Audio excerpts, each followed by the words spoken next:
What's up, beautiful people? Mambo vipi? Welcome back to yet another epic episode of Ni Connect ndani ya Mwanzo TV. My name is Nyanchawa Makori and today we have a very good looking man. Sasa seriously. Kwalanda niendelee. Niendelee. A look check, sauti check, wallet check. He's a communication expert, he's a sports anchor, he's a sportsman. Ladies and gentlemen, mostly ladies, join me in welcoming Tony Kwalanda. Thank you very much. Thank you for the introduction. Hey, kwa wallet, kwa looking nini, but ni sawa. Luku imeweza. Luku imeweza, sindio? Luku safi. Thank you so much for your compliments and your kind words. I am humble and I'm honored and I'm also flattered. Tell us, who is Tony Kwalanda? Tony Kwalanda is, as you've said, a communication expert, public relations and marketing consultant. I'm a journalist by profession. And once a journalist, always a journalist. It's like a doctor. A doctor could run for governor, ama run for MC, and they'll always be a doctor. The same way with journalists, we are always journalists. So this industry, hii kazi unafanya pia nimefanya. So hata sahi anasikia DB ukiniinterview. But of course, that's Tony Kwalanda. Right now I'm 38 years old. I'm a very responsible member of the community in Mwanahabari, of course in Kakamega County, as well as in this nation, because I do a lot of civic work. I'm a servant leader. I've done this work since I was in primary school, and I still do it till today. Wow. Umenigonga. Hata nimeshindwa. Do I continue?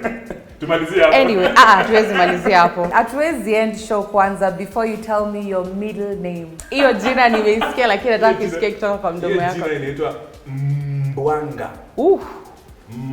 Mwanga. It's double M-B-W-A. Mwanga. Mwanga. You have to put it when watu wa kwaya wanasemanga Mwanga. Tell us about growing up. How was it growing up in Mwanahabari? I was born in Mukumu Hospital in Kakamega County. I remember that. That was in 1984, the 2nd of April. I was raised to a single mom. My mother passed on though when I was in class 8. So I was born in those years. Mamangu akanilea. I went to Mahiyakalo Primary School in Kakamega. Went to Star Academy in Kakamega. Went to Lubinu Boys Secondary School in Kakamega. So my mom passed on, but my mom had done a very good job. Alikuwa amenifunza kucheza golf, alikuwa amenifunza kuishi na watu, alikuwa amenifunza venye utakatiana na watu, venye utalinda madem. Unajua when you're raised by a single mother, she will treat you well and tell you how to treat a lady. Yeah. So your party are totally good looking. I'm also good looking inside. After my secondary school, I went to Daystar University. I went through a lot of stuff before I went to Daystar University, because after my mom passed on, I was actually left like alone, because my father was not very able to fund my school, my education, both maybe in after finding my computer packages and also in university. So I had to look for my aunties to come to Nairobi and go to Daystar University. Daystar University is a very expensive university. However, my mom had saved some money, so it paid at least for one semester. The other semesters for my diploma, my degree, ni Tony kufanya kazi, kuhustle, kutafuta mapeni. I've done all the odd jobs I can never do to pay my school fees. Na sikuambii hivi sababu atataka kujifanya ni whatever. I have gone through all the problems that any student will go through in terms of school fees. Hata na manga usina school fees, sina viatu. I know what it means. Then of course after I got my first internship job in 2009 at K24. Nipata internship job K24. Then that was now ile nilifungulia baraka sana. At that place nikakuwa anchor, nikakuwa presenter, I got endorsements. Basi ikaanza kuja, nikalipa school fees, nikamaliza school fees. So all these things happened because God had planned them to happen, and I'm happy I went through that, because now that tells me, Tony, the things you've gone through, you might also want to help somebody else so they don't go through that, or use it as a testimony to give hope to somebody else. So tulifuta kazi 2020, but hiyo ilikuwa tu ni mpango ya Mungu. Mungu alikuwa anataka tu nitoke tu media. Bado nikarudi media, nikaenda Switch TV. Si ulikuwa huko, usifanye ni kama hujui. Kenda Switch TV, because Switch TV was also a very good platform where you know those are audiences that I wouldn't get at K24. So when you get even Switch TV, no matter how big or small it is, that's an audience you didn't have. So I also got an opportunity to explore my talent and also share my skills and do work there for around 2 years. Alafu ndo kazi ikaisha last year 2021 in December. Nikaingia politics fully. Tony, tell us about your career as a sports anchor. Vile ulianza kazi kama sports person, tukaanza kukuona kwa TV una anchor sports. Tell us about that. Unajua sasa watu wengi wanasema like I'm a journalist, nimetrainiwa kukuwa tu on screen. I can't do what's behind the scene. I can't wait to answer. What would you tell such people? I can't wait to answer you, Aska. Please answer me. Ndugu yangu anaitwa nani mwenye ako kwa kamera hapa? Morris ndo anafanya hapa mix me down. Operator mix me down. So Morris is doing the camera work. Yeah. Morris is doing almost the sound work. At K24 in 2009. Let me just give you, back then we were known under, it was a different organization that was holding K24. Yeah. I was the reporter. Wow. I was reporter, the camera news, person. I'm sports. I was in sports. So I was specifically in sports. So going out to the field, I would carry the camera. I was the camera person. I was the sound person. Wow. I was the person carrying the bag, carrying all those equipment. I was the person going to report like I will report. I will put, it was a one-man guitar. I put my camera where this camera is, and then I come this side, position this camera, flip that flap, and then see how it's balanced and do a report. Interview is the same way. I position it, nikifanya na hivi, like mimi ndio nimeorganize camera ituchukue kama ni full shot, ama medium shot, ama ni long shot. I used to do literally everything. We also used to go to the extent where I drive myself to functions. Drive, yes. So you come back a driver? Yes, I was a driver. Wow. Every function of this office, we were doing it. Ushapata footage kutoka kwa field. I used to come, when you capture it or digitize it, weke kwa machine. I used to do that job. So unakuja na tape, because back in the day you used to use that tape. Yeah. So you come back, rewind it, put it, edit, cut, weka kwa machine, digitize, weka kwa computer, kwa final cut. Hapo, kaa chini, anza kukatakata hizo clips. As you're doing that, you're also writing the script so that you can go voice. Ukienda kwa voice huko kwa boost, inafaa uende kwa hiyo boost, you must know also the sound engineering thing, so ndo fix your sound engineering. Everything. And then after that, you're also the one on screen coming to anchor the story you did. Yes, I'm not telling you fairy tales. Hiyo ndio kitu ilikuwa inafanyika in 2009, and I'm very happy I did all that. I know how to edit video clips. I know how to produce. I know how to operate this camera. Hii kamera kama Morris angekuwa nyuma hii kamera. Ungetufanyia kazi. Haraka, ningeseti kamera, ningeseti sauti na tufanye story, na tukae tu hapa na story ingetokeleza tu mzuri. Those are the things we used to do back in the day, and I'm very happy they helped us. Those journalists who are coming up, they should not think that they should just be coming looking pretty and sexy on air and that's it. No, they should do the donkey work. I had an editor who told me, Tony, before you go on screen, you have to work for 2 years in the field so that you can mature yourself. And now I understand why I had to go in the field, do sports, niangangane, nikae mchafu, so that now when I come on screen, I'm so credible enough. When I'm speaking, I speak with confidence because I know the process, I know what I'm talking about. Right now, I don't know screen, I don't kuongea. No, you must be in the field for 2 years. And I always wish that all the journalists who are coming in this industry, it is best for them to go through that process. They should be editors, they should be drivers, they should go through all those processes. They should know how to operate this thing. Because I remember in 2010, I went to Brazil, my very first time to fly.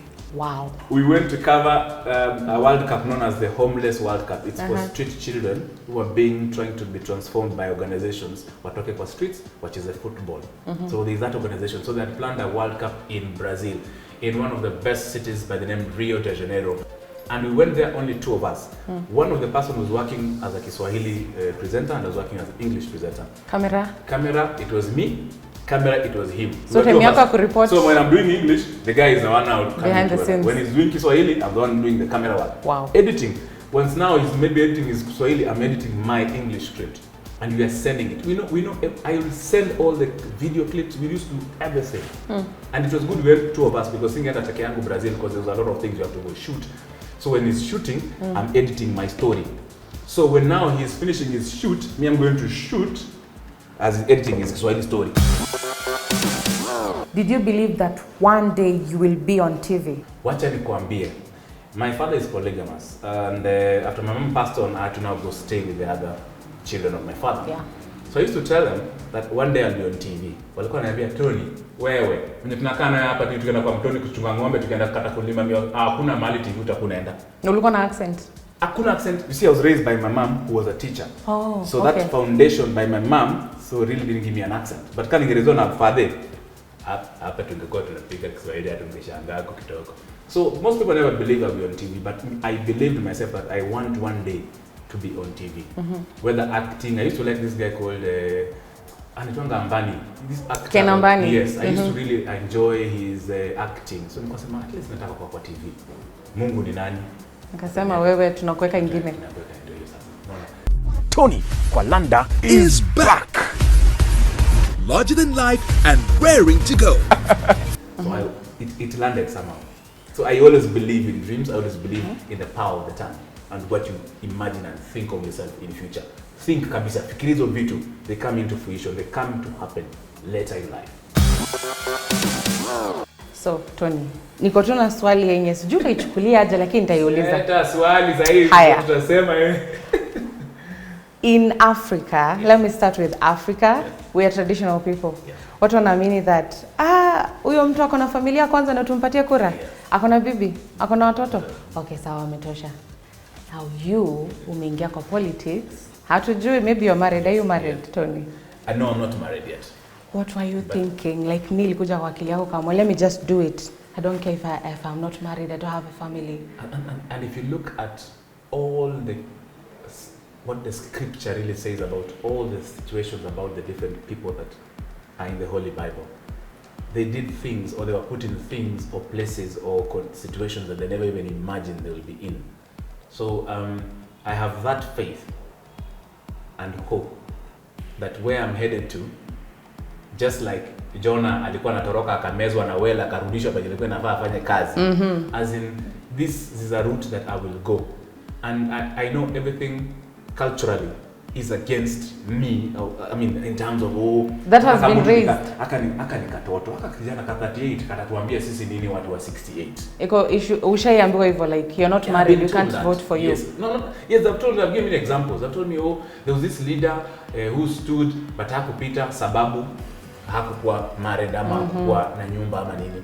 But you see, men think at a certain level, up to a certain level. So they will think you failed or you didn't pass that political seat because of Bibi. But God had other reasons for your life or for that other particular leader. So if God purposed Tony to vie for MCA, God knows why I'm vying for MCA. And God, I don't even know if I'll become MCA. I don't know. God is the only one who knows. But God has not looked at me being the MCA. There's a greater purpose for what I'm doing right now. In fact, I'm running against, we are 15 contestants and most of them, like 3/4 of them are like 60 and above. And those are the conditions I love because I know the scripture says you will go up, you will be up against the mighty, just like Goliath and David, and you shall overcome. So we are going by faith and by hope. And I'm going to deliver this seat. I will be here hapa kwa show yako. Yeah. In August, in Amen. September. We shall be coming back with a testimony of winning Mada Shivanga or having won something else that God has purposed because I don't even know. Yeah. So what is it that the youth should look forward to? When you share your life with somebody else, they'll be like, oh, so Tony is like a human being like me here in the village. I'll tell them I've schooled with them, I've grown with them, I've taken sugarcane with them, I've gone hungry like them, I've struggled to pay school fees like them, I'm a human like them. I have friends, I have organizations, and I have plans for the youth. Great plans. I already started this program in terms of nurturing talent, starting with football. I will nurture talent in arts. I will nurture talent in different sectors in Mada Shivanga. I want to make Mada Shivanga an economy. You will always want to come to Mada Shivanga because it is a name in itself. Because you never knew about Mada Shivanga. Now it's time to make Mada Shivanga be on the map. And we have projects, we have initiatives that are already laying down.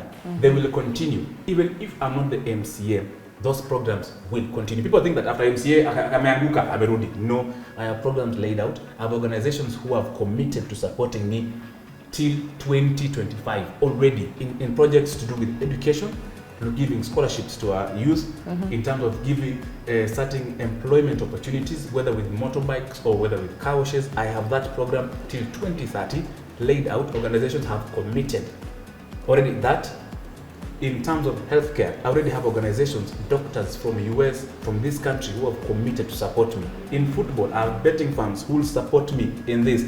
Football clubs who will be coming to my ward to visit and scout for talent. So we have programs set out already, not only for August, but all the way to 2030, to the minimum. Wow. You're a man with a plan.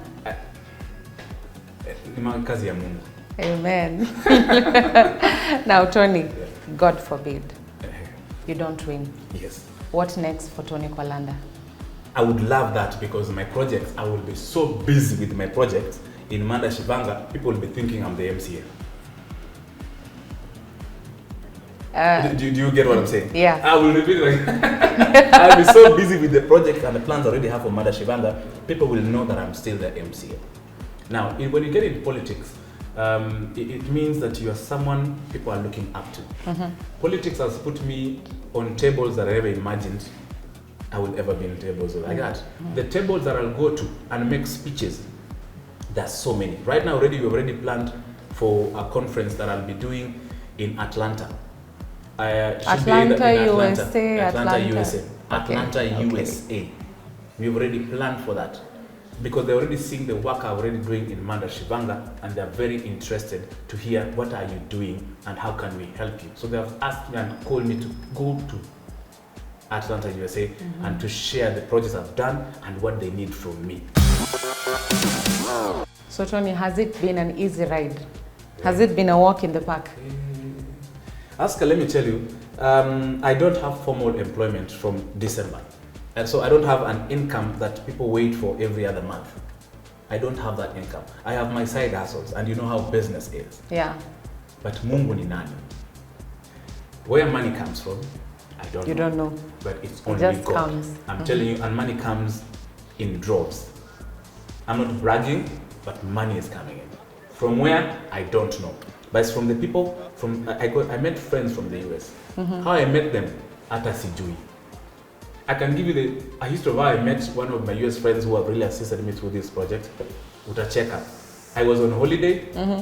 I was on holiday with my then girlfriend Joyce. I'm sure you know her.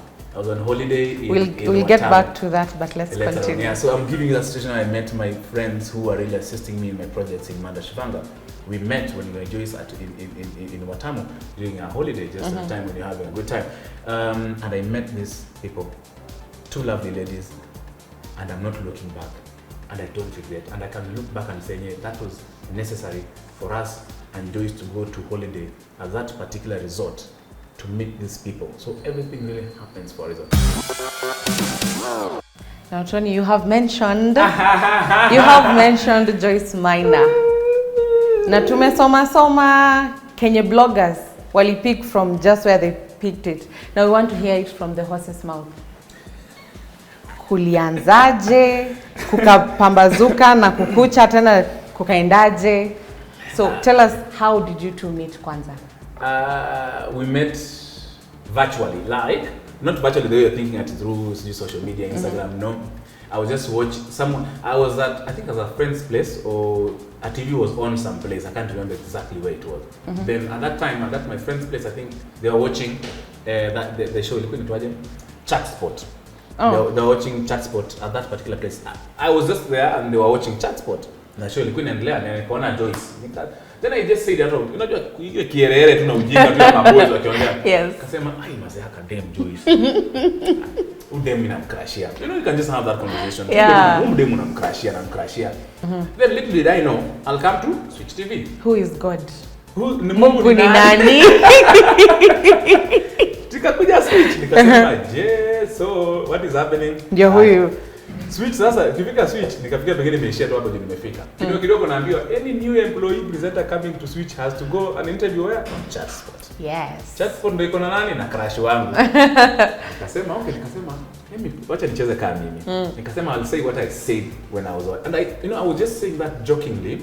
I'll just say it on air and say I have a crush on this lady so much. I just want just to say it. Nitoe kwa roho isinisumbue. Nilikutana na crush wangu akitoka akienda kwa stairs.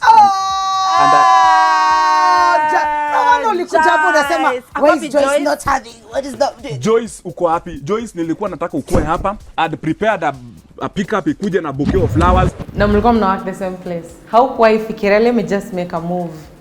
She's here, I am here. Kwani hiyo si move? Okay, sawa. Tuendelee basi Tony. Nikasema hiyo kitu onea. That time I think she was not on set. It was only Nana and Mikali who were doing that interview for me, that show. Interview nikasema hiyo at the end.